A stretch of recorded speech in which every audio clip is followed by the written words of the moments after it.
السلام علیکم ویورز، آپ دیکھ رہے ہیں ہمارا یوٹیوب چینل، اور آج ہم آپ کو ایک خوفناک حادثے کے بارے میں آگاہ کرتے چلیں کہ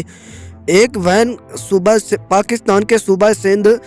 7 شریف میں جا رہی تھی، جبکہ روڈ پر ایک کٹ لگایا گیا تھا تاکہ سیلاب کا پانی کا رخ موڑا جا سکے،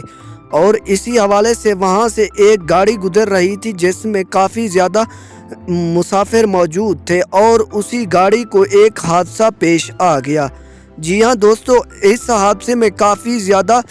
جانیں جاں بحق ہو گئی ہیں، اور جاں بحق ہونے والوں کی تعداد 20 سے زیادہ بتائی جا رہی ہے، اور اس کے علاوہ کافی زیادہ لوگ شدید زخمی ہو چکے ہیں، اور ان کی حالت بہت ہی نازک ہے، اور ان کو 7 شریف کے ہاسپٹل میں داخل کروایا گیا ہے۔ اس کے علاوہ ہم آپ کو بتاتے چلیں کہ یہ حادثہ اس لیے پیش آیا کیونکہ سڑک پر ایک کٹ لگایا گیا تھا، اور وہاں پر پیٹرولنگ پولیس نے بھی کوئی پیٹرولنگ نہیں کی تھی، اور وہاں پر کوئی بھی ٹریفک پولیس کا اہلکار موجود نہیں تھا، جبکہ وہاں پر کوئی سائن بورڈ بھی نہیں لگایا گیا تھا کہ یہاں سے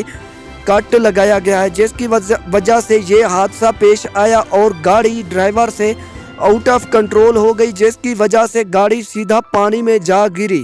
اور اسی حوالے سے ایک حادثہ پیش آ گیا۔ یہ حادثہ کافی زیادہ خوفناک ہے، اور ان میں سب سے زیادہ تعداد بچوں کی ہے اور بزرگوں کی ہے۔ اس کے علاوہ عورتیں بھی شامل ہیں۔ ہم دعا کرتے ہیں کہ اللہ پاک جو لوگ زخمی ہیں ان کو اپنی حفظ و امان میں رکھے۔ Thanks for watching. اللہ حافظ۔